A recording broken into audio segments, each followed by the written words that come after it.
bino population oyo et ça la rakebo pe ça ba makanisi na bino à travers ba sujet na biso oyo to développer kaka nesi na lobaka mboko ba respecter la population te la kamboka te ya kamboka kokufa.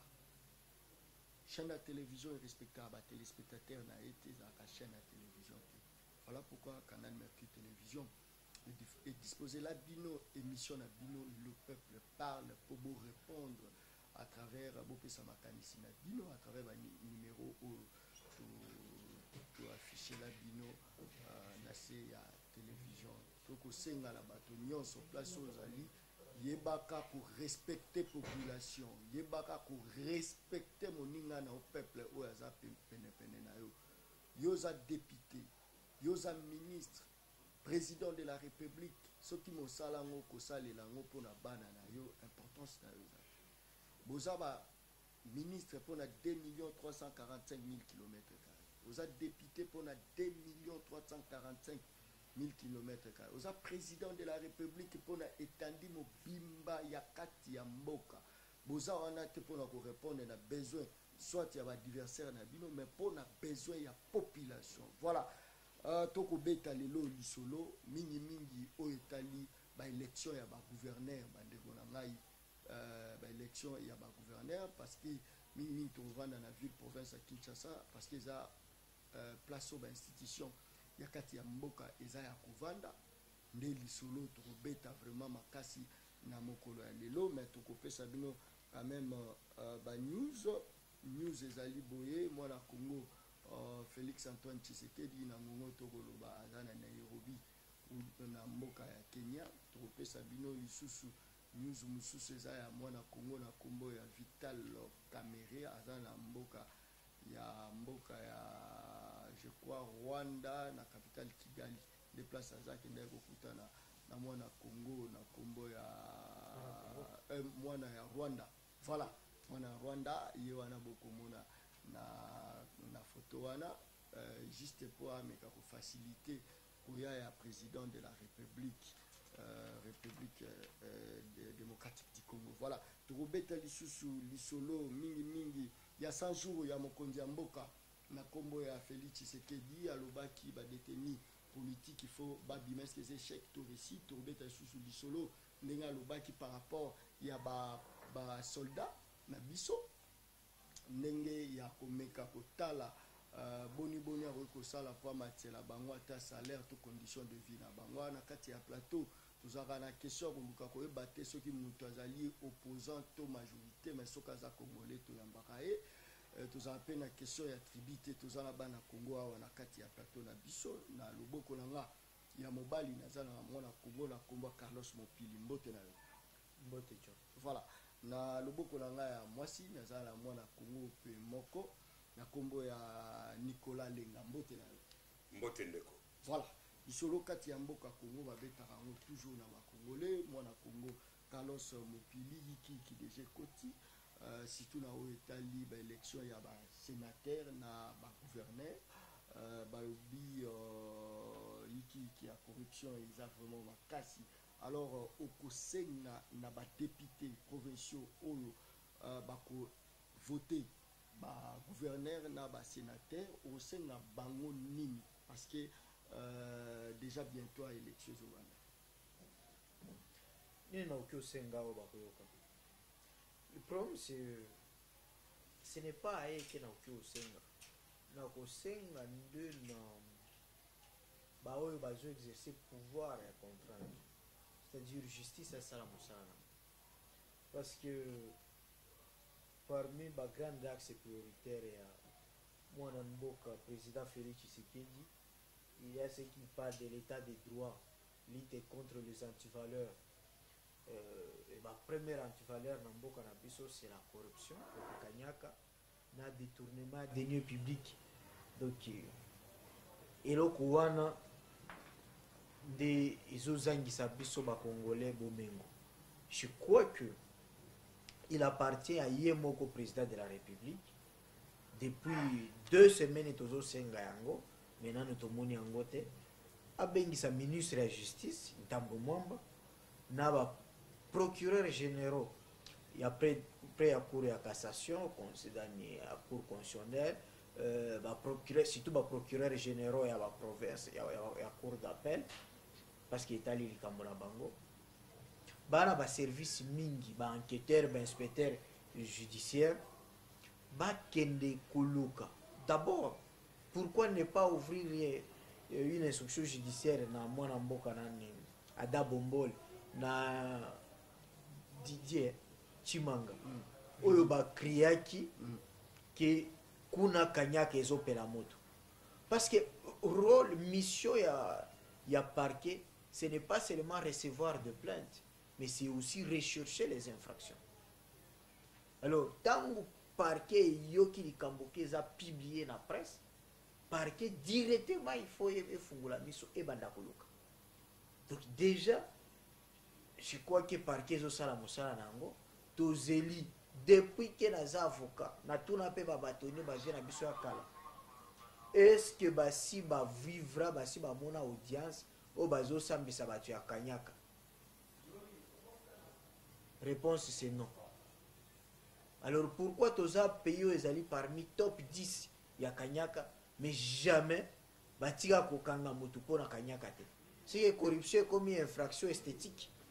Donc yango ne tozozela oyo na uki osenga na kuki kosenga nde na justice, voilà, asala mosala po mosala ya justice, même émission yo bazana yango anero bakangi bakasho, il faut anero ce que ça li s'appelle justice, parce que ça c'est service à renseignement na makambo itali kanyaka. C'est tout ce que je peux dire. Voilà, merci beaucoup mwana Congo Carlos Popili, même motuna eki ngambo ya mwana Congo Nicolas Lenga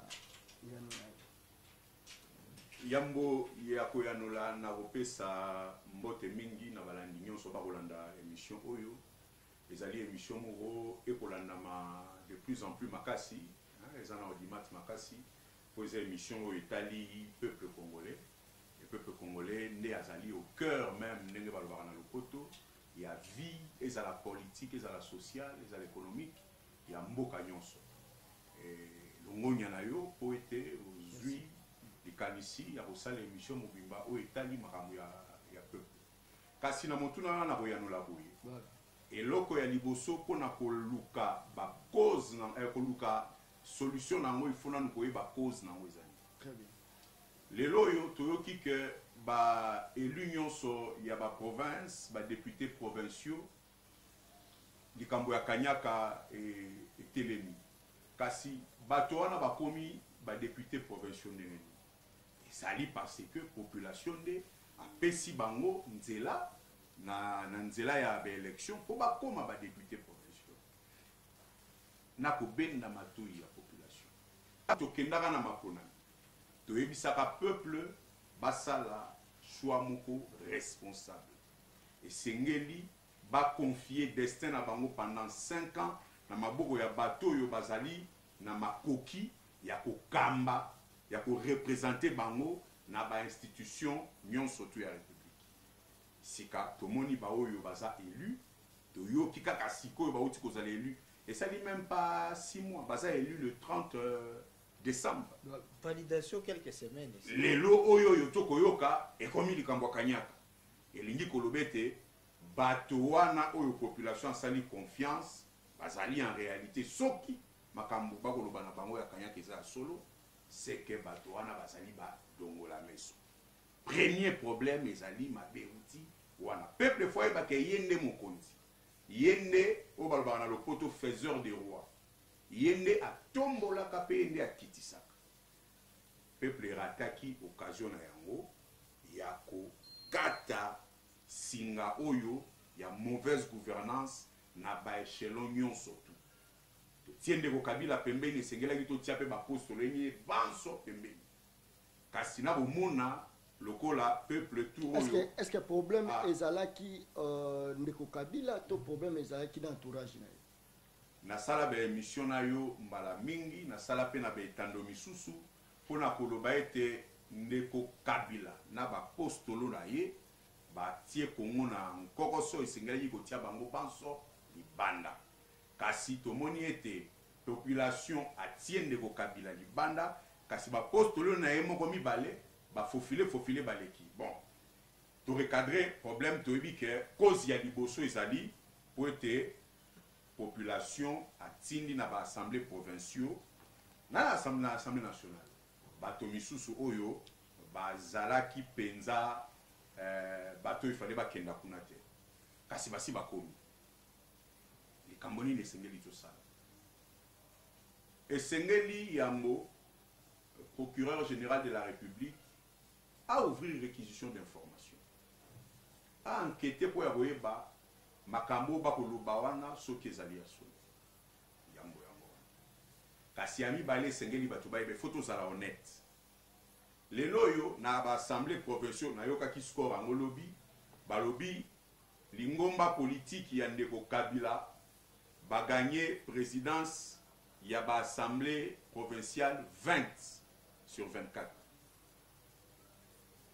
elingi koloba bango nde basimbi ba 20 provinces wana na mayematali baassemblée provinciale sika bato oyo bakopona bagouverneur na bavice-gouverneur na basénateur ezali kaka bameme député provinciaux oyo baponi baprésident assemblée nationale ya l'assemblée provinciale donc tokamwa te soki bagouverneur bavice-gouverneur na basénateur babimi obe bapostolo ya ndeko Kabila parce que baoyo bazali na ndingisa ya kopesa nzela na baoyo wana bazali bato ya lingomba politique ya Kabila donc quelque part population esengeli ya yeba makambo to bandaka koyebisa bango période ya élection ezalaka to bandaki koloba en l'air te ezalaka vraiment responsabilité esengeli bazwa na maboko mibale po ya kovandisa alternance na ba niveau nyonso tu ya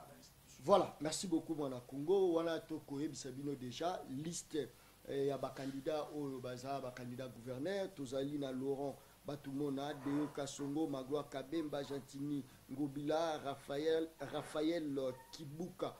Je pense que au nombre il y a 9, mais tout citer nanu bakombo ya Batouana, mwana Congo Mopili, mais quand nous kota la caméra, il y a une population. Bakombo tout citer, est-ce que bako répondre na ba besoin il y a bakinois, tout besoin il y a ville province à Kinshasa. Bah moi je sais pas pour répondre. Au moins une de John. Voilà. Il faut que l'institution soit sale.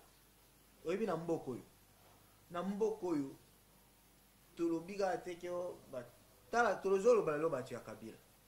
Mais batu yo tozolo batu ya Kabila ba oti wapi.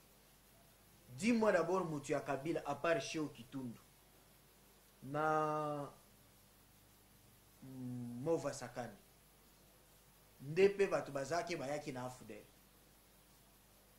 Mendeko Ramazani Shadari afudele zwaka yana Kindu azalaki président donc fédéral ya UDPS ya Manyema. OK Chibal Basile Olongo. OK si ba utika na opposition. OK na ba mususu wana bakendaki RCD ba uti MLC nde basangisi iliboke komi tous ces débauchés là et comme Lingomba wabengi FCC Batoma Luaka bao nyoso ba Germain Kambinga sinde bato bazaki koloba français a kitoko ya ko critiquer Kabila donc ka bango wana ba koti na gestion et trahir le peuple et décevoir le peuple ka na lobaka mayele ya congolais tango azana opposition tango azana société civile parce que mayele ya congolais zaka ko critiquer ko pesa conseil Congolais pour payer beaucoup gérer et ça va passer. Pourquoi passer? Parce qu'il n'y a pas de service et de contrôle dans Mboka Nabiso. Très bien. Il y a toujours ce qu'on parle de contrôle politique. C'est que assemblée provinciale ou bien assemblée nationale, des ana mosala ya kosala nini ya contrôler exécutif. Budget to voter boy, okosala boy. Programme à 100 jours. Il faut nzele salema boy. Pourquoi ça limité? Mais na mboka la biso soki monsieur ebimi ezaka potolia soki oyoki ke bako ici gouverneur parce que gouverneur a ibie moko akaboli na bangote et si ka ba gouverneur ba bande ko iba bakaboli na ba députés provinciaux ba gouverneur basali 12 mois 12 ans plutôt. OK na uti koloba tala gestion na université si ba professeur université comment il gère ba université kende na basango tala comment ba couvent eza mal géré. Donc congolais ayebi ko gérer te, pourquoi? Parce que soki botie mokonzi batu nyonso bakomi ko binela ejelelo. Soki congolais ayebi ko gérer te na place wana to ko tcha nani to étranger ba tcha to to ka suba noko bazonga. Je crois lingala ezo na lobi mabe. OK. Congolais po a gérer comme mutu nyonso omoni na poto soki oyoki par exemple na Rwanda ou même na bamboka mususu batu bazo gérer bien, parce que soki o gérer mabe peuple a kosala nini ako sanctionner yo. Vous comprenez? Et puis tala nende kwa lobby Nico alobi na ba élection ayebi akebisa ki peuple bo voter très bien, peuple ya malamu asaka ni avant de voter mutu kotala na no biographie na ye soki ko voter ka mutu parce que alobaka mingi. Avant de voter mutu otali d'abord comment il se comporte dans les quartiers. Ceux qui sont enseignants, est-ce qu'il y a un kanyaka ateka ka syllabus abimaka na étudiante. OK? Ceux qui sont pasteur, ceux qui sont ta mutu société civile okola ngai. Est-ce que tangu ba azwaka financement ya ba ONG kuna a détourner ka mbongo. Tout ça il faut que vérifier mutu avant ça nini OPC musala. Mais aujourd'hui ka mutu OPC musala va vous foutre $10,000. Mais yo avant ozwa mosala même à $200, yaka na CV, yaka na diplôme tel, ça la interview. Tout ça employeur azali ko vérifier ce qui vraiment osa capable. Ce qui mosala qui chauffeur, yaka na permis de conduire, ça la test. Mais yo zo pesa mutu mosala ya ki député national, qui député provincial, oyo zo changer vie na ye mobimba. Abande ko uta kuna zui combien ye ko lobana kiosque. Mais lobby au PC a commis député a changé ndako alungwe na studio bien pera ba boti na a commis ko kende ko fanda soki na ma campagne et tout voilà. Et tout ça tu ne vérifies même pas. C'est ça le défaut, c'est-à-dire ba onyoso wana soki otieli bango mato ba kozala voter gouverneur, mais soki justice ezali peuple pe azo fungula miso bino ba journaliste bozo fungula miso ata ba élire gouverneur après 6 mois ceux qui a ibi a zo kokate bako bengana e. Mais le problème c'est que ata bozui nani awa na mboka na biso to mona ba mesela be to mona ba pasteur na politique yao. Voilà, résultat ezala voilà kini Congo Carlos parce qu'il n'y a pas le contrôle maïdg sopani. Je pense que ceux qui tobito kende nengo okokende wana to risquer iki qui peut beta biso tout ça la Laurent Batumona to na Deo Kasongo Magloire Kabemba Gentini Mobila pona yo ba kombo na cité nani oyo akoko répondre na besoin de la population motuna na ngana otuna population na bango nyonso nani na oyo misala azwa liboso agera malamu esika azalaka. OK? To bandi par exemple ceux qui Laurent Batumona tout na CV na yazalaka nani liboso avant ya candidat gouverneur. Après ye ozu mususu nani Deo Kasongo, voilà, azalaka nani avant azala candidat gouverneur ou bien musala neza nini. Après ozu Ngobila azalaka nani azalaka gouverneur so na mendo après kuna sala nini po ya kusala. OK? Magloire Kabemba tout. Magloire Kabemba, voilà. Asala nini azala la responsabilité nini asala nini. OK? Pour voter pour que ton dimake so ki aleki akozala malamu. Le problème à Congo, c'est que je vous dis, ata ozui président nani Sarkozy soki nani oyo ayena Congo akokuta culture moko ke batu moko ozoyi babango mbongo mais okabeli bango mbongo bakomisi yo, tu n'y feras rien parce que tu vois le peuple c'est comme yo na mobali na mwasi na ndako. Quand tu laisser aller parce que peuple ne mokonzi, peuple azalo ko la mobali député ou bien gouverneur ou bien ministre, il est comme moi si nanda épouse. Tant aux autres qui libertinage na moi si na yo. Akende komela masanga zongi 23h. Aboye lo zemi mususu ya libanda. Voilà, merci alors, beaucoup. Merci beaucoup. Je pense que la population na kalamingité na ofongo la téléphone pour bino pebo réagir. OK, na ngambo mais na bango nyonso naza fanatique ya mutu moko te fanatique soko nanu nayoka ata mutu moko na soki aza exemple ya bonne gouvernance en tout cas nayebi bakombo wana mpenza malamu. Merci beaucoup mwana Congo Carlos Mpili mwana Congo Nicolas Lenga mekana mikoyanola par rapport ya motuna na biso parce que ndeko Mopili ameki mpe kopesa bapoint de vue na ye nauti kosite bakombo na cité ya mai DG Sopani toza na 9 candidats mais parmi bango nauti kosite bakombo pona yo nani akoki korépondre na critère parce que lelo ville province ya Kinshasa ekomi ville moko salité insécurité ezali awa baphénomène nyonso tovivaka na monde evandi nde awa d'après yo tozala Laura Batumona Deo Kasongo Madoua Kabemba Jantini Ngobila Raphaël Kibuka ainsi pona yo nani akoki korépondre na critère ya kozala gouverneur et puis à répondre na besoin population. Bon, alors on a la pragmatique, hein, na makambo na kokenda nango banzela mingi mingi te. Personnellement, bango nyonso na muta mérite azalité. Oyebi otangeli ngai ça na kosa otanga bakombo bato wa te mais bon yo muto cité bango. Jantini Ngobila. Mais a outi ko la gouverneur a wana mailo. Mais il faut tout ça la moi sérieux na Congo. A outi ko la gouverneur na mailo asali mazoko penza oyo libungu tulu bongo akimi kuna makambo ayumbi azolanda ye na sima ye abakole na Kisasa awa mona biso babolole te longola ye déjà bon otangi mususu wana Madoua Kabemba toke Madoua ye bana batu bakufa pa na ye makambo ngo pe na no ba yebisika ya ngote moralité pe za moi doute longola ye otangi na misusu natangi voilà Deo Kasongo azali Laura Batumona Deo Kasongo wana na ebiete bon otangi Batumona Laura Batumona azana moi CV na ye ya bien azana expertise na ye kasi omoni au-delà ya expérience na expertise likambo mosusu ya mutu ya makasi ezali moralité ya mutu na éthique bagéraka mboka kaka na bwanya te na nzebi te esengeli bomutu mpe ezala esengeli volonté politique ezala esengeli bolingo ya mboka pe ya bayi mboka ezala.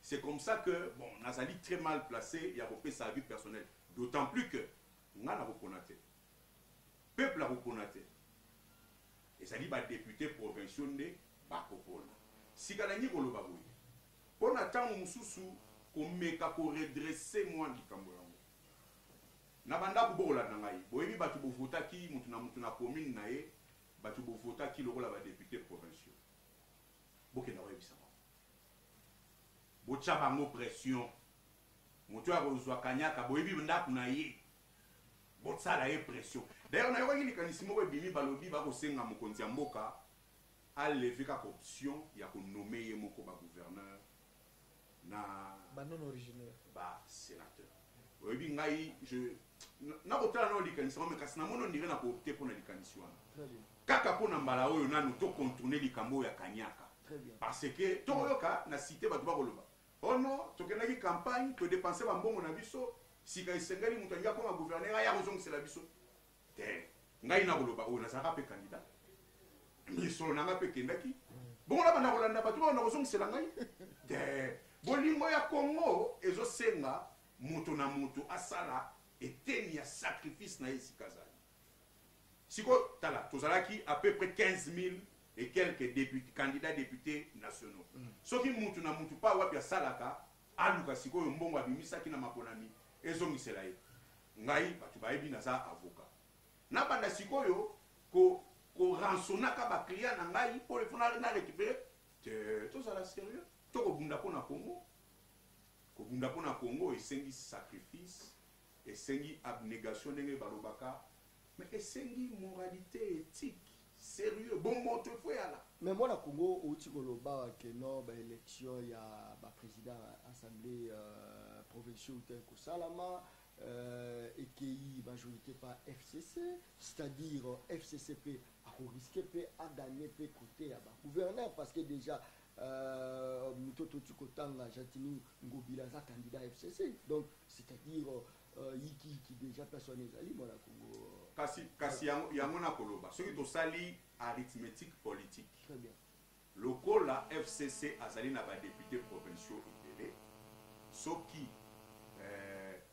chef na bango Kabila apesi bango mot d'ordre bakolanda kaka mot d'ordre oyo ya oyo bato fo bango bavote kasi na ye koyebisa bato oyo po tokosola makambo ya Kinshasa di bino ba député provinciaux ya FCC tozala sérieux mutu ayokisi bino soni kuna na mai ndombe kuna makambo ya yumbi ezana na mokongo na ye bino bokovote ye siko ba voter bino bokanisi malembe malembe yoko boya ba malembe siko ba voter na mutuna ya yobi ya ngai malembe na koloba nanu makambo ya moto na bango wana makambo yumbi ezali nanu donc bino bokanisi lokola Kabila longwe na bokonzi tobosani mabe oyo bino bosali tobosani te esengeli te bokenda lisusu kopesa mutu oyo wana bato bakufi na yumbi makambo nano esili te asali libungu tulu kuna na mai ndombe sika bozo ebo bakisa ye awa biso bakino bayuma na bino kimbuta asali oyo aye bosoto awa na Kinshasa bafulu ekomeli biso ntina bazolo ya bandako ale bozwa susu oyo wana mosusu oyo asali mazopo na mai ndombe bokamata ye bomema na Kinshasa soki bongo se bacha kasi madoa ka bemba mona Congo parce que kuna voilà voilà bandeko na ngai ba député provinciaux yebi bandako na bino topesaki bino bavoi po totiaki elike ete bokosala mosala malamu kasi oyo alingi koya komema Congo na ndenge ya tengama population mpe azali yuma na ye te Kinshasa esengeli ekambama na ndenge ya limemia kasi awa na yebi te soki bato yango babengaki yo kotanga bakombo na bango bakandida baza ebele otangi bakombo soki misato minei bakombo eza ebele voilà mpo nini yo poni kaka mwa 3-4 kombo soki babengaki yo na yebi te kasi nga na koloba ifale kotanga bakombo ya baebanso baza bakandida bongo population na ndako ayoka kombo ayeba na mwa réputation ya ye mpo asala pression na député provincial oyo avotaki oyo la biso bakombo ya bato moko boye bamemi loyenge na voilà Kinshasa. merci beaucoup moi Congo Nicolas Lenga. Je pense que face la population John Kabambala mbongo ya motote c'est juste na vanda qui na meki ko boule ba kombo ba oye linga ya monde na komi. Voilà merci beaucoup tozo ya masco population. Allô ndeko allô mbote ndeko allô biboye mbote na yo mbote ndeko obengi soit komodani abengi na kinga bo voilà zala la kata sujet na biso ko bima libanda sujet te pesa makanisi na yo par rapport à élection ba gouverneur oh pona ngai alingaki liboso otangela biso ba candidat nyonso mpe babango ndenge otangi ndambo esali bien te po toyeba bango nyonso ndenge biso baide ndenge tokoki koloba mpona bango c'est baliste oyo natangi wana mpona yo komona moto te place wana namoni moto te peut-être bao batikali wana soki misato peut-être na kati na bango mpe kozala esa biso na bao batikali wana. Merci beaucoup. Je pense que bazo ilanga liste aba oyo batikali de père qui na meka kutanga bango. Voilà, toujours continuer toujours na ba appel na biso poto le kala deuxième sujet na zolamba. Voilà. Allô Ndeko. Allô. Allô.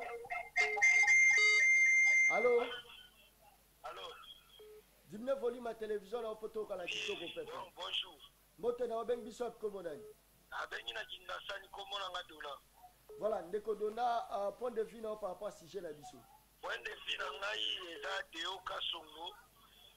Nazo souhaiter que ceux qui va député provincial va voter Deo Kasongo. Mais na lingina senga eloko moko nazo bima sujet te papa je m'excuse papa la chemise. Faut benga ba ko débattre moko ba ko pesa biso pe maye.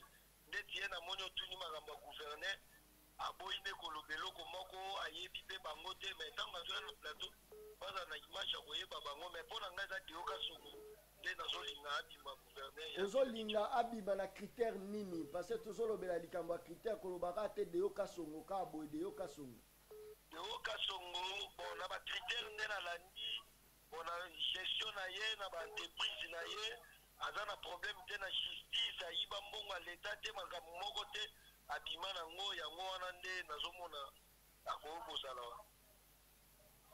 Merci beaucoup ndeko na ngai, mais il faut koyeba ke no Kinshasa ezali kamwa entreprise à moquette faut koyeba yango ndeko. Ah voilà, toujours continuer toujours. Allô ndeko. Voilà. Allô. Allô ndeko. Mbote na yo na mbote.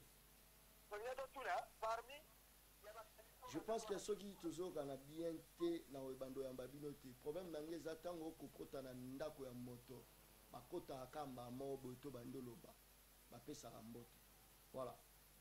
Toujours continuer, je pense ça. Allô ndeko.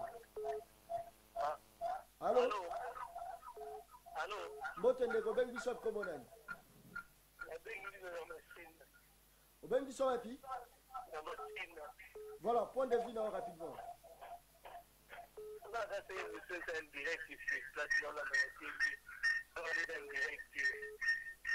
Naso kayo za direct ndeko naso kayo.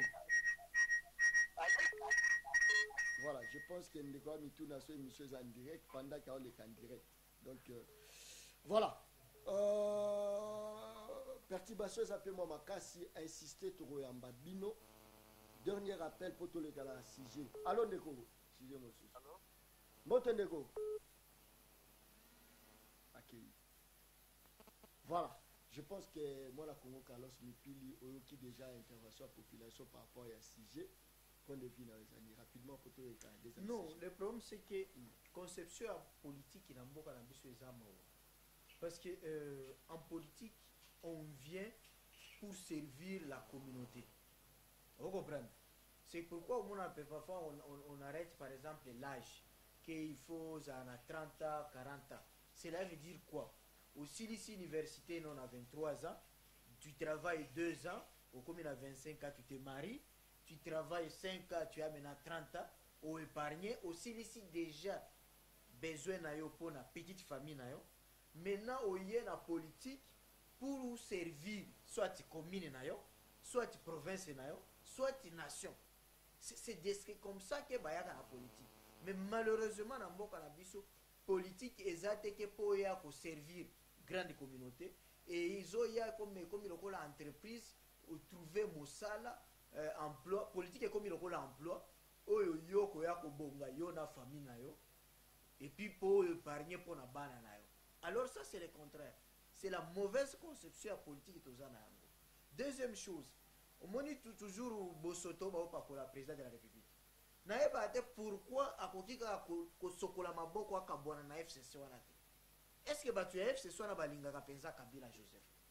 Parce que bapone la ke toujours batu ya mabe. Tala même tango ba ko kwanza. Liste o bayela bango Kabila tokola na minja yebi batu belete.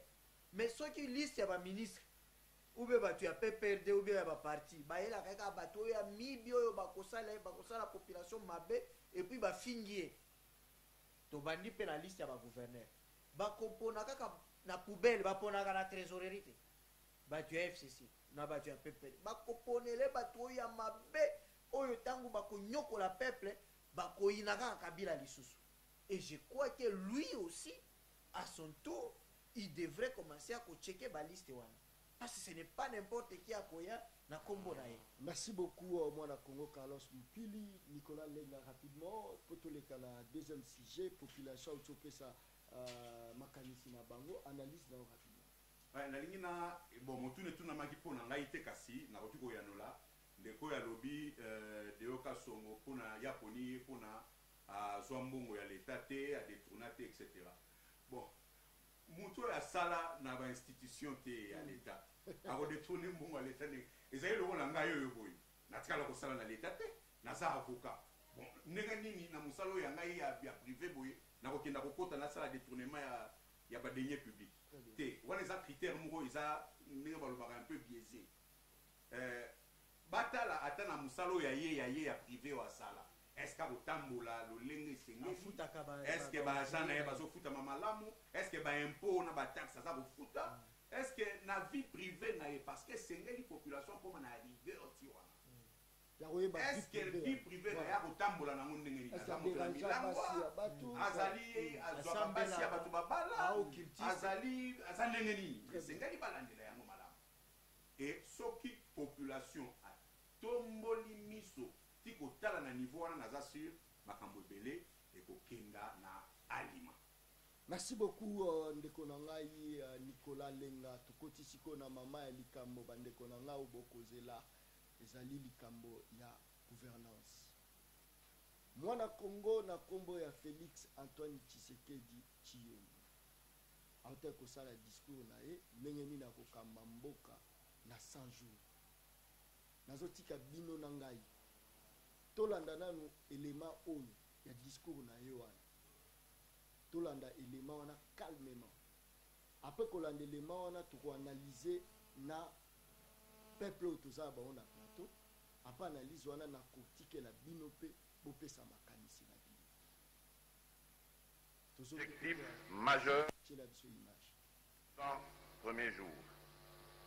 À cet effet, dans les 10 jours, je vais prendre une mesure de grâce présidentielle au bénéfice de prisonniers politiques ayant été condamnés par des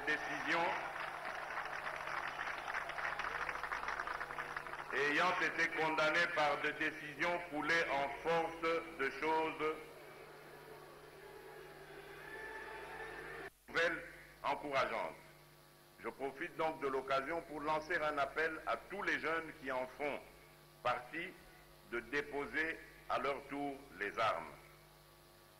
Sur le plan politique, pour consolider les acquis de la démocratie dans notre pays, j'ai décidé de faire de la décrispation un objectif majeur pendant les 100 premiers jours. À cet effet, dans les 10 jours, je vais prendre une mesure de grâce présidentielle au bénéfice de prisonniers politiques ayant été condamnés par des décisions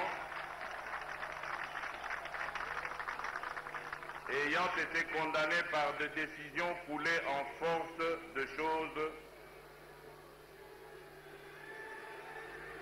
À cet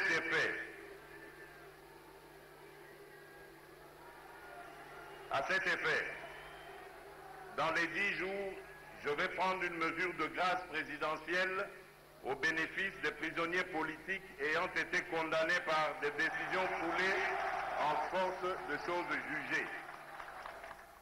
Voilà, lisolo kati ya mboka Congo babetaka ngo na ba Congolais. So ngo beta lisolo bien ba Congolais, tcha ba preuve tangible palpable. Des populations pour comprendre. Je pense que bandi na mwana Congo Congo sur le pire. Assire analyse là par rapport il y a discours il y a chef de l'État par rapport à ba détenus politiques. Mais là maintenant lui il va prendre une mesure et à grâce présidentielle. Très bien. Il faut d'abord tout expliquer parce que c'est une phrase purement technique. Voilà. Il ne faut pas comprendre en gros en dengue abina ba journaliste mingi, hein? Ou bien à francophone. Donc, il y a une mesure de grâce. Mesure de grâce. Et Lingi Koloba, le président de la République était magistrat suprême. Il prend une décision, il y a qu'au gracier battu. C'est-à-dire, à l'ongolio, peine, hein? Oh, Zaki Nango condamnation. Au commis libre. Mais casier judiciaire na yo éthiquement.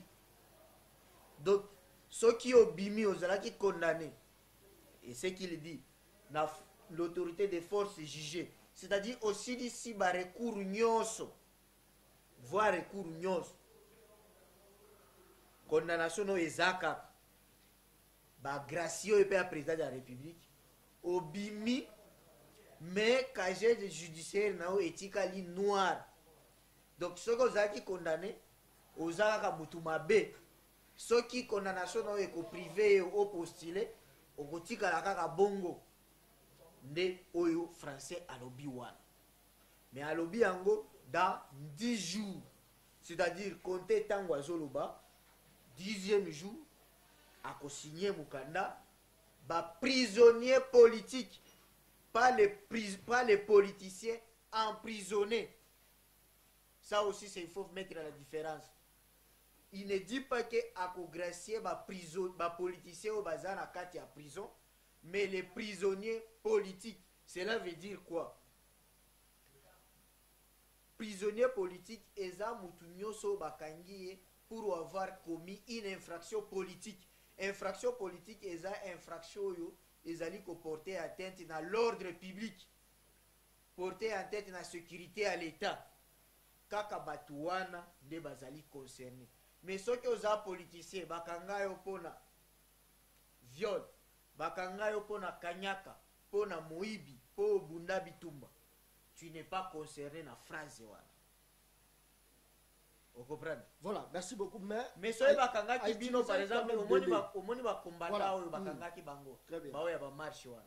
Voilà batu nyonso wana ba okoki ko bima na mulongo wana. Mais achaki quand même délai, tant délai wana esili koleka. Moni te ke towe koloba ndenge batu nyonso ba koloba ke non président de la République aza na kaka ya kozala kaka mais sima na ye azwa pe ba injonction et pas non, je ne comprends pas la style au bakomela qui bakomaki discours yango dans 10 jours. Normalement si c'était moi, non, si c'était moi, voilà, j'allais dire dans bref délai.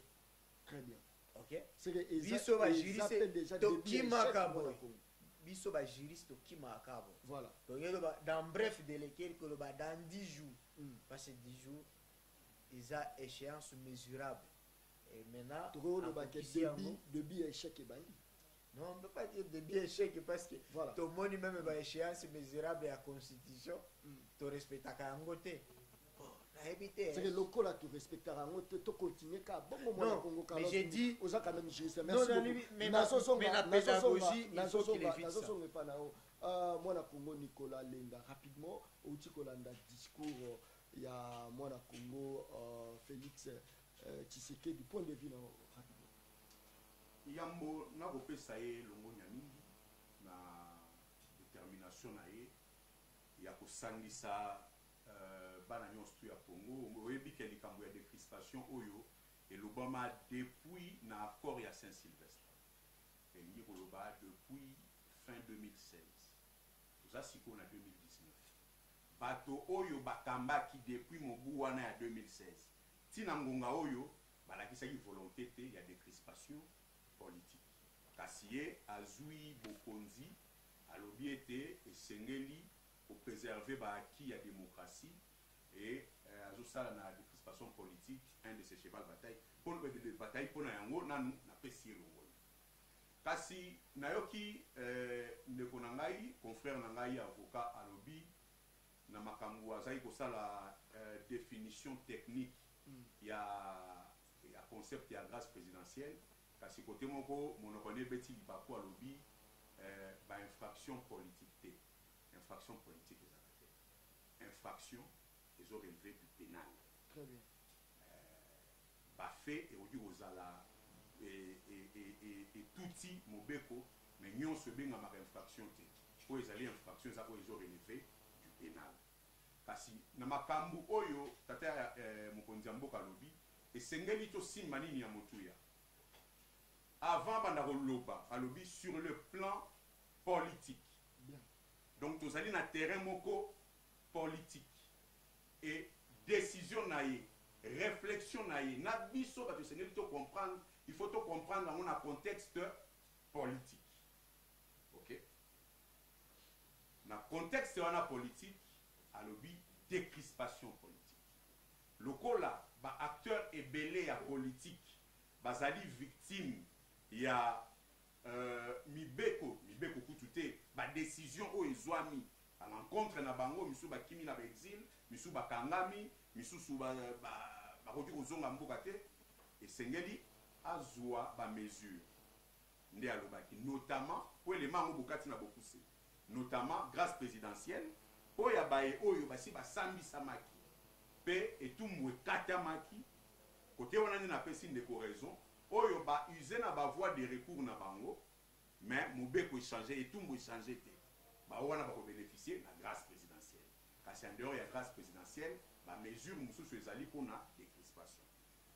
Allez to qu'est-ce qu'on a likambo ya dans les 10 jours voilà et sengeli batu ba comprendre tata mokonzi ya mboka lobi te dans 10 jours bato ba ko bima ba prison te. Voilà. Alobi dans les 10 jours, il y a à mesure po bato babanda kobima esengeli bato nayebi te soki place wana bokososola ye nde tata mokonzi akozwa mikano dans les 10 jours. C'est pas qu'il y a 10 jours. Sima ya mikano na ye nde sikoyo ba organabilité ya ko exécuter libération ya bato wana nde bakobanda ko procéder na yango. Très bien. Kasi question faut to mituna 10 jours nanu pe ko kite 10 jours ezo courir nanu et tango mokonzi ya mboka azolobela 10 jours bino na kati boche samedi na dimanche boko calculer ndenge nini ndeko ya za avocat azali pembeni na ngai ba jour ouvrable to benga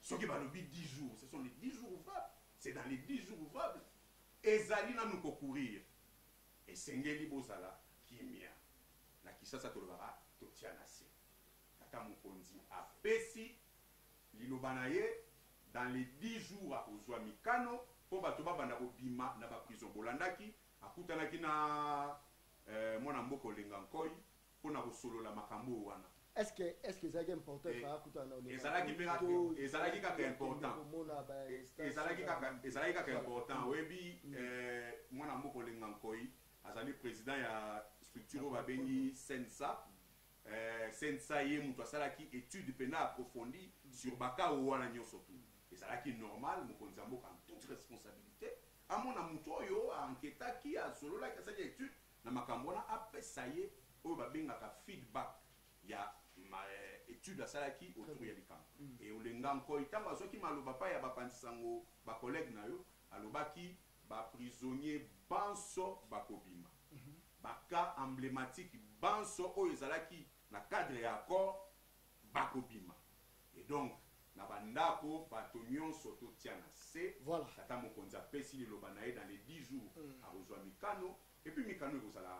Merci beaucoup ndeko nanga. Je pense Carlos Pili avant naleka na population mokonzi apesa ba réaction na ye mais kana ko rebondir par rapport ya ndenge mwana Congo Nicolas Lenga Otikoloba et puis est-ce que ça qui est important mwana Congo le président de la République qui est mwana Olengankoi pendant que Olengankoi ceux qui te mekota la bien na liti na bango ça échec et puis selon ndenge ba corps ba bande ko ignorant mais lelo ya ke ko mona mokonzambo ko déplace wana biloko à ses alliés non voilà moni sensa ngai nazalaki na tripartite ya suka j'étais là et puis nazaki même na secrétariat technique et à commission élection. Est-ce qu'il faut exister kaka parce que voilà il y avait Likamboyo, il y a décrispation, ça fait partie à tripartite oyo ya suka to salaki na tembera tembewana babengi saki kutu ministre tu te rappelles ministre de la justice ministre Tamomamba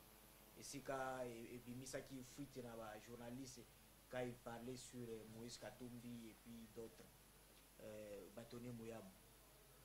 Il y avait une liste déjà préparée dans celle-ci, la 4 de crispation politique. Il y a même une liste, il y a des partis politiques, na bateau qui endommagé, il fallait dédommager. Pendant le gouvernement Kakaoyo, il y a Samina Chibal. Et il fallait présider dans la commission. C'est le ministre près du premier ministre, le professeur. Donc, c'est ça, il y a un travail qui est là, il maîtrise très bien les dossiers. Mais si quand on a revenu en droit pénal congolais, contrairement à droit français où il y a 3 catégories d'infractions, crimes et délits de contravention, Bissot a 2 grandes catégories où il y a infraction, il y a droit commun à infraction militaire. Mais dans l'OP, il y a infraction politique. C'est ce qui fait que même dans le dossier où il y a San City, on a parlé d'amnistier les infractions politiques. Et le débat était assassiner tous ceux qui étaient condamnés pour avoir assassiné le président Mouzé Laurent Désiré Kabila. Ce sont des prisonniers politiques ou bien les prisonniers de droit commun. Donc, il faut séparer. Il y a les infractions politiques et les infractions de droit commun. Merci beaucoup. C'est des choses et on a comment.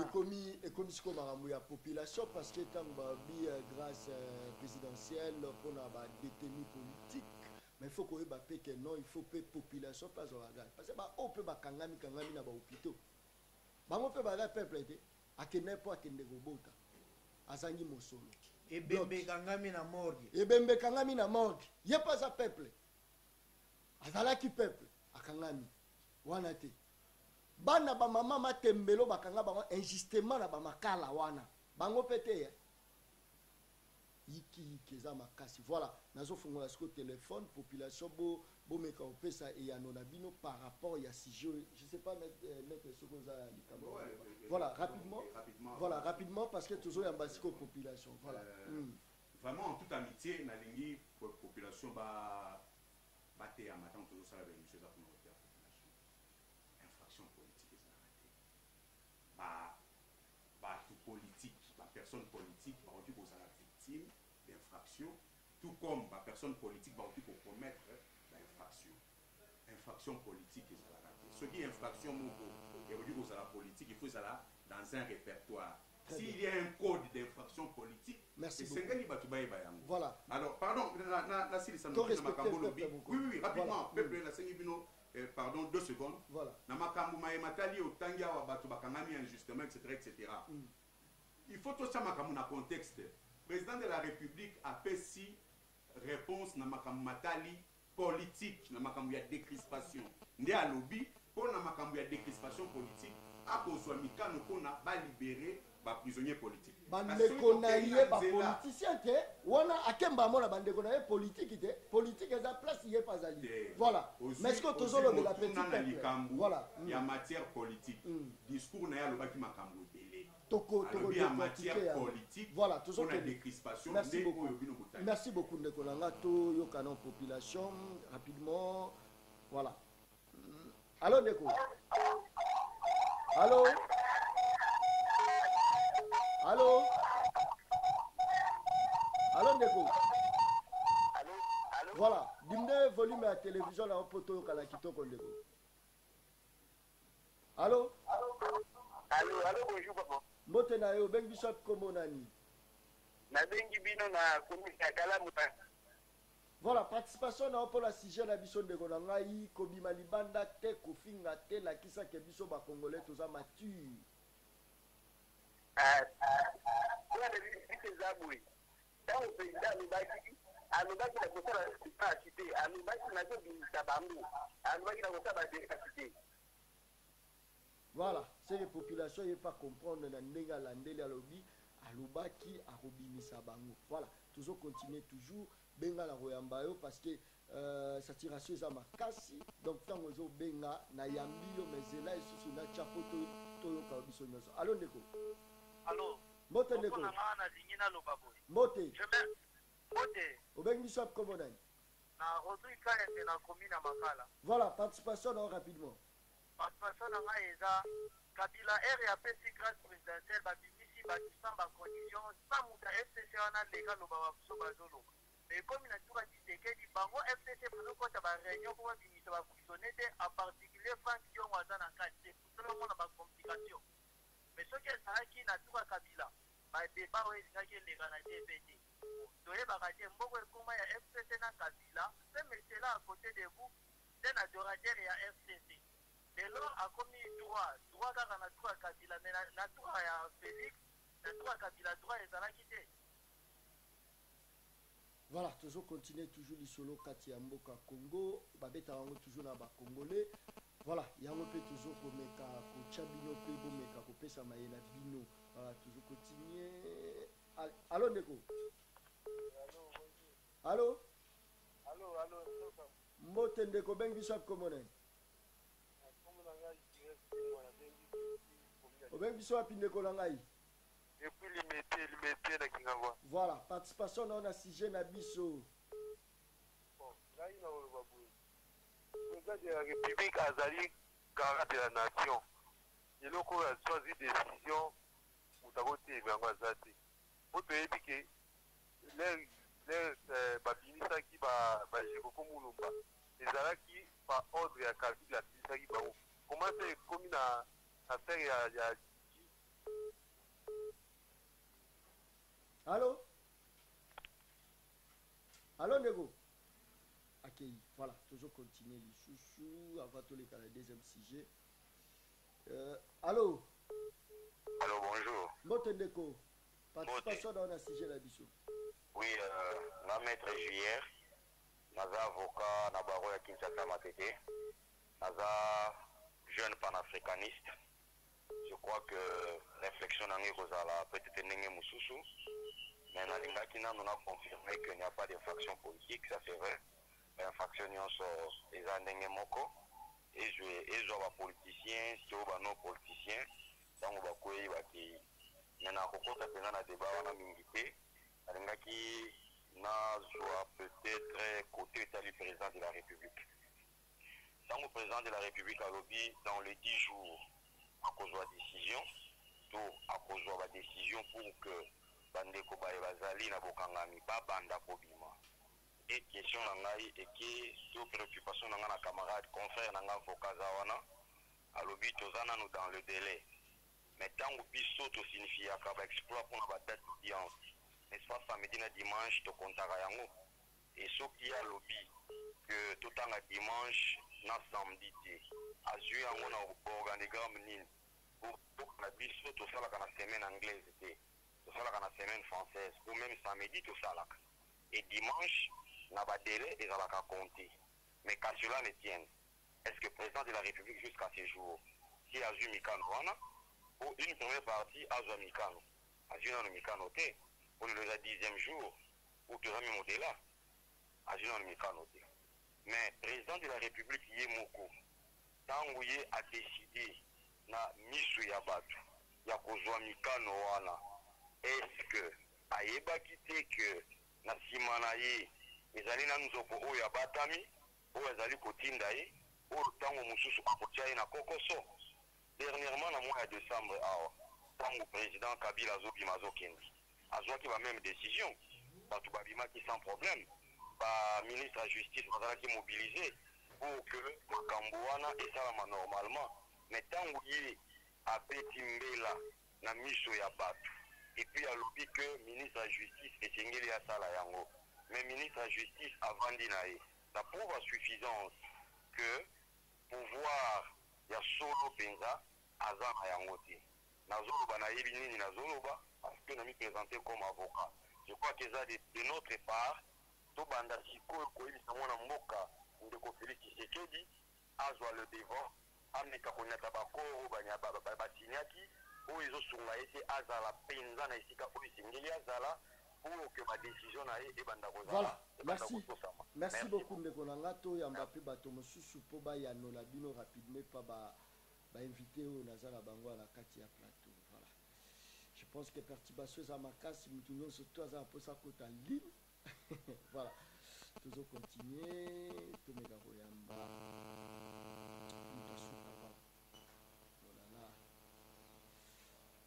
allô? Allô, Neko, diminuez le volume de la télévision, s'il vous plaît. Allô? Diminuez le volume de la télévision, voilà, mbote na yo. Nazobenga kasi ya komina monga fula. Mbote. Mbote ndeko John. Voilà, participation non par rapport à sujet, qu'on dit un sujet qui peut attaquer Batouté.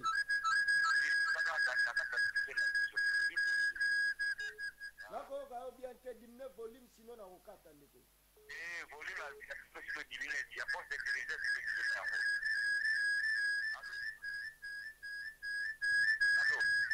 Allô, maintenant, on va bien entendre que là, on va retour à la télévision. Allô? Oui, allô? Maintenant, ça va? Allô? Ok, ça va, c'est bon. Oui, bientôt, on a un président de la République à l'Ouest Makambo, il y a 10 jours, il faut qu'il soit pas prisonnier politique. Il faut avoir la nation. À ça, là, et l'eau, on a pour c'est pas prisonnier politique, pour apaisement et pour la mboka.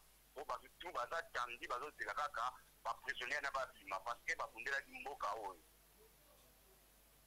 Merci beaucoup, Ndekolanga. Je pense qu'il faut que ce temps et pas à Bana Congo, tout ça, on a plateau, ça. Par rapport à, je pense, saturation téléphone est calé. Voilà. Merci beaucoup. Tobandi na mopanzi à mon Congo, Nicolas Lenga. Voilà. Tout yamba appel Yasuka. Alors,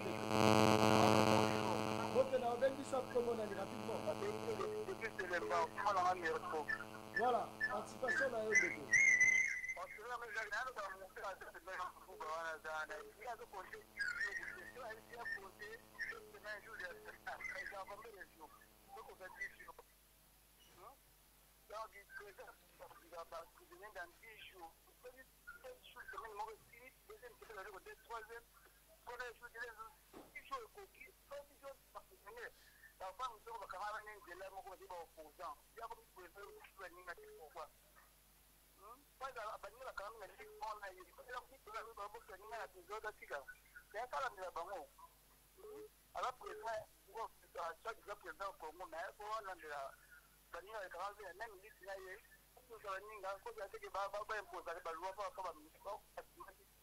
Voilà, merci beaucoup Ndekolangai. Voilà pourquoi Toko Beta Lisolo au Katia Mboka Congo, Toko Lobelela Likambo Mingi. Je pense mon Congo Nicolas Lenga Meka couper sa point de vue par rapport à la réaction de la population pour tous les cas la CGS.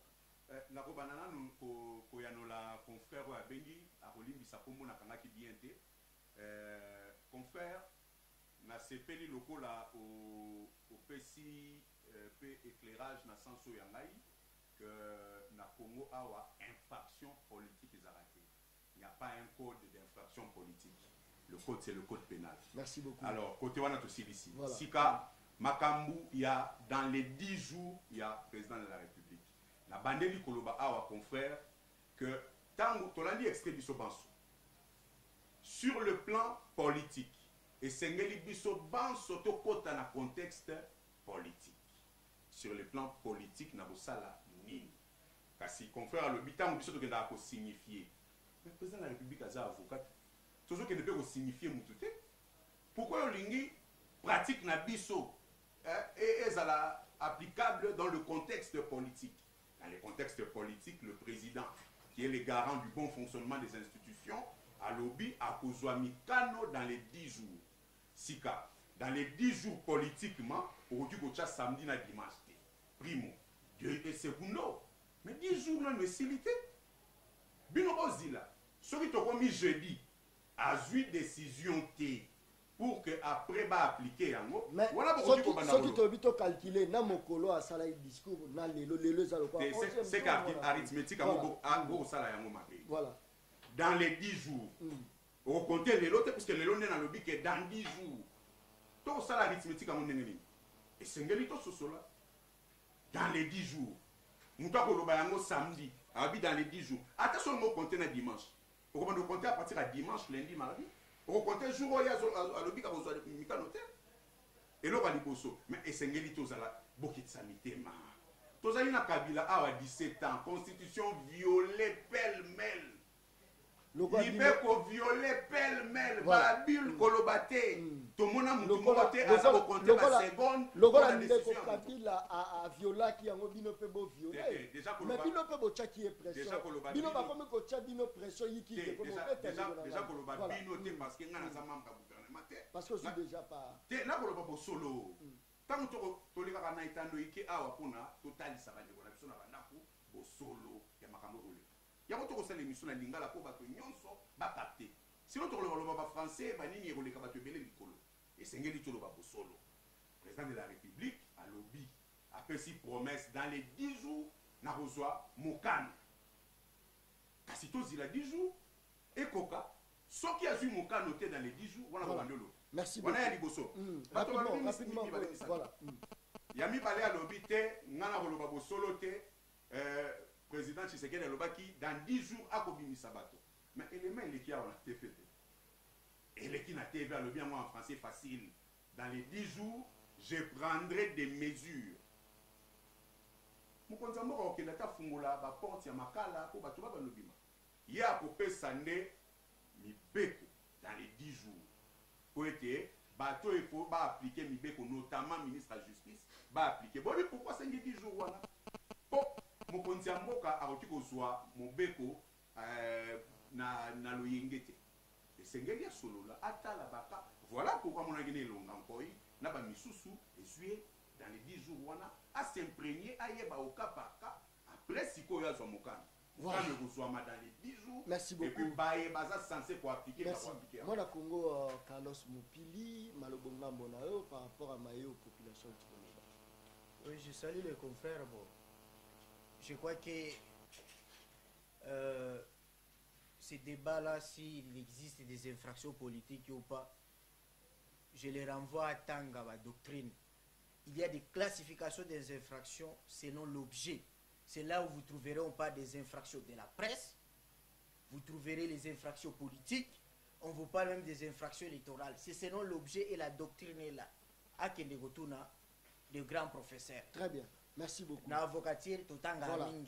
Alors, deuxième chose, je suis d'accord un peu là, mais lorsqu'il avance, Kebiso samedi, Isaac ouvrable, oui c'est vrai.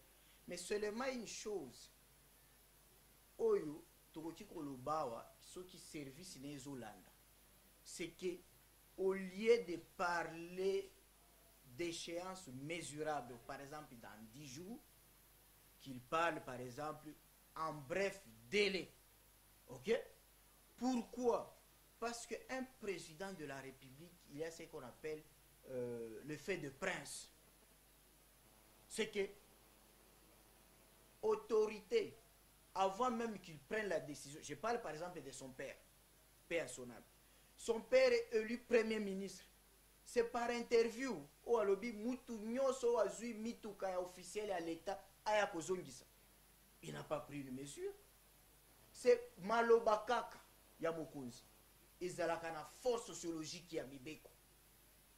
Donc tango mokonzi azoloba, il faut que ba service eza pembe et travailler ba texte surtout que yebike tozana opposition mokoyo.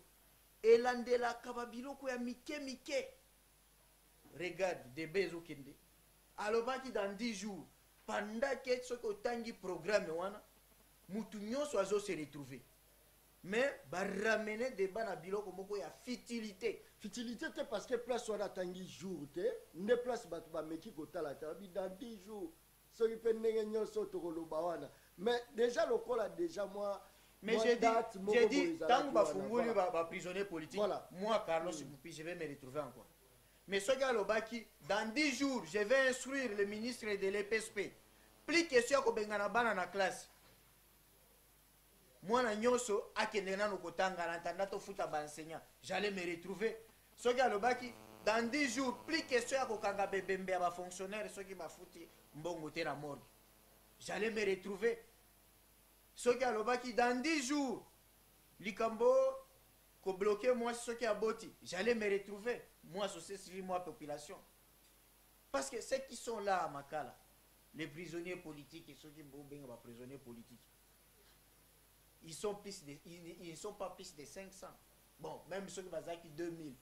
Ceux qui sont bimi. Bakoyaka biloba loba et après. Quoi? Et puis ils n'organiseront jamais une ville morte ou bien marche pour un peuple, pour un gars, jamais. Donc, tu vois que je suis d'accord, je suis défenseur des droits humains. Il faut qu'ils soient libérés, surtout Batoyo Bakangami, injustement.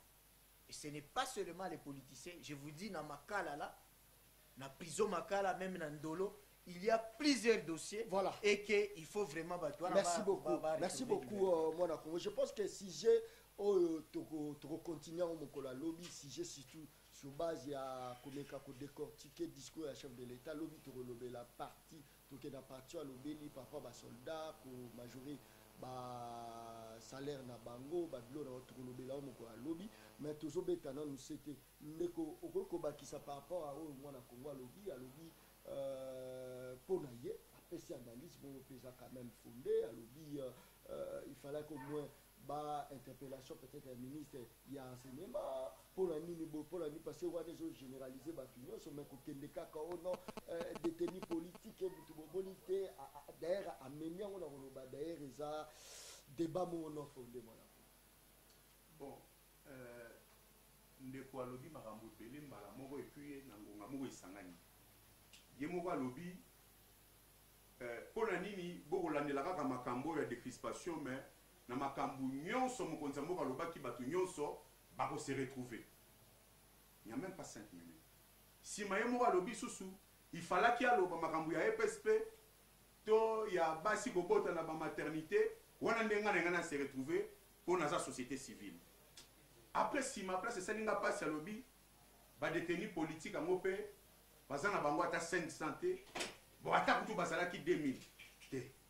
Ngai en tant que cadre politique et ça ninga y passe parce que je suis un leader de proximité. Une seule vie congolaise vaut la peine Congo Mobimba Batala. Il ne faut pas poser la batba comme à 2000 pour un des hommes par rapport à 2000. Ata homme politique. Ata homme politique azali moko. Soki azali arrêté injustement et sengeli Batala Kanaï. Kasi au-delà ya wana. La décrispation politique. Dans un contexte où il y a décrispation politique. Tension et l'équipe mingi au sein de la classe politique. Ben injustice et salami mingi. Pour n'a décrisper yango. Pour être vie politique et kende malamo, yango ba lobby notamment et sengeli ba libérer ba wana. Kasi ba wana ba cause la 3, ba cause la 2000, ba cause la 2000, sauf qui ba côté dans le cadre il y a décrispation politique et sengeli ba bénéficier nango. Au-delà de ça, et le but est que ceux qui décrispation politique et salami, justice, il faut que ça soit nango, tu es que arbitraire et l'équimingi. Mais on est sengeli, ils ont dans le cadre du bon fonctionnement des institutions. Nous sommes il faut y aller au cours d'un discours. Tu es que le gouvernement a Kabila Oyo et Tiepena Congo na kati ya Nkunda. Makambo nyonso ça makambo ya ko redresser et nyonso du kolomama au cours d'un discours. Les autres qui tout la tolobela makambo ya décrispation politique, il y a un besoin qui est téniwana, d'être limbé libato dans les 10 jours. Tata Mokonzi a c'est que d'après le président de la République, Azana nous dans le bon, à Bébissina nous. Mais 10 jours on ne peut quitter. Voilà. Bon, il a 10 jours et coca, ce qui n'est à Zuba mesure y a noté, wana bat baroki kolo. Il est dans les 10 jours et coca quand on lobby jeudi. Et coca lobby jeudi. Lobby jeudi, ce qui dit lobby jeudi à minuit. Tata Mokonzi a vu mesure mon côté. Wana ba baroki kolo. Mais kasi et sengeli pe population. Lo lenge to ko tindika Tata Mokonzi azwa mesure wana dans les 10 jours le kola lobaki dès qu'il a su yango.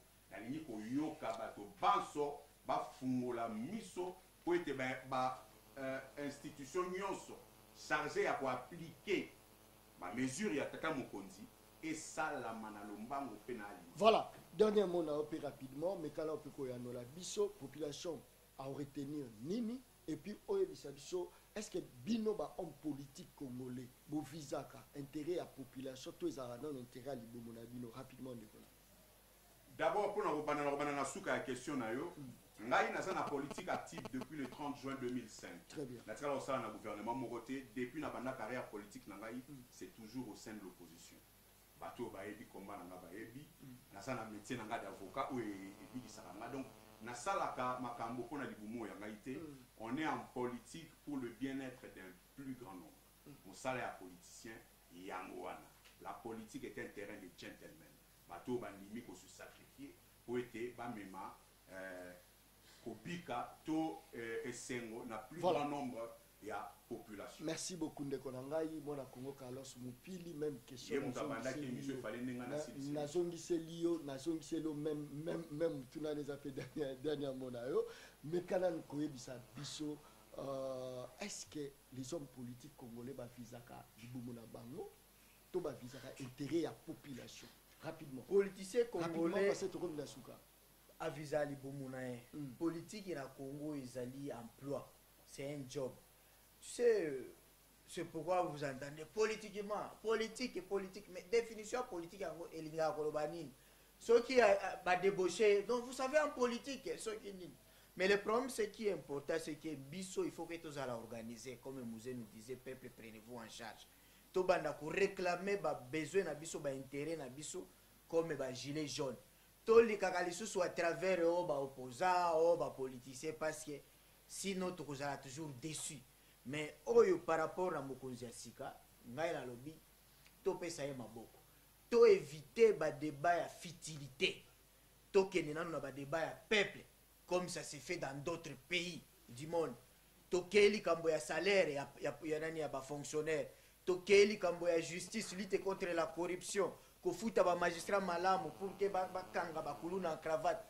Voilà le débat des sociétés que nous devons apporter dans le plateau de télévision. Ça va nous aider et que la démocratie et la gouvernance. Merci beaucoup. On attend un message au BC Moko et bon toka émission. Merci, félicitations John Kabama na émission na yo. Na félicité ba invité na yo. Ceux qui m'ont cause la lobby bazonga lisusu. Moi la Congo Nicolas Lenga, je pense que le lobby rose à dispo. Ta demande à la population. Oui, oui, la tangi na pesi ndeko wana merci mingi kasi akolimbisa ngai lelo tosalaki sacrifice makasi boyebi eza jour à semaine eza pe na ba heure de service to tikaki ba obligation professionnelle poto ya ko ya no la bino kasi voilà nyoso oki makaka invitation à population voilà to bongisi programme bien na koya ayebi que porte na les ouvert à n'importe quel moment kasi en dehors ya politique na sala na musala na avocat o esengeli na continuer au bunda pour la clientèle na voilà maître Carlos Mupili je pense que vous êtes disponible. Voilà, voilà, merci beaucoup. Kakales la lobak émission angeza baleine balea kaina mokolo moko te nambo de balea ka baleine toko mesano bese boy. Si j'aime moko botoko kotsa population peuple ça va kantina to isola la population te. Tambo lukara pouvoir bozala peuple. Tambo zu pouvoir bokimi peuple. Te toboya. Changer ma commune. Toboya. Voilà, aussi mon caméra, tous les gens qui Jean Talakaka, merci beaucoup. Nabé Vitré, tous les qui Christian Béa, merci l'assistance, il y a DT Dava, et puis le directeur production, il y a programme, il y a Mercure Télévision, la Combo héritier ici à là, merci à AG Papa Likondi, Jean-Pierre Moussessé, merci beaucoup à Gilles Bemba, na Pessi Batonio, surtout Baouti Kolanda Bisso, na Pessi Bino, merci.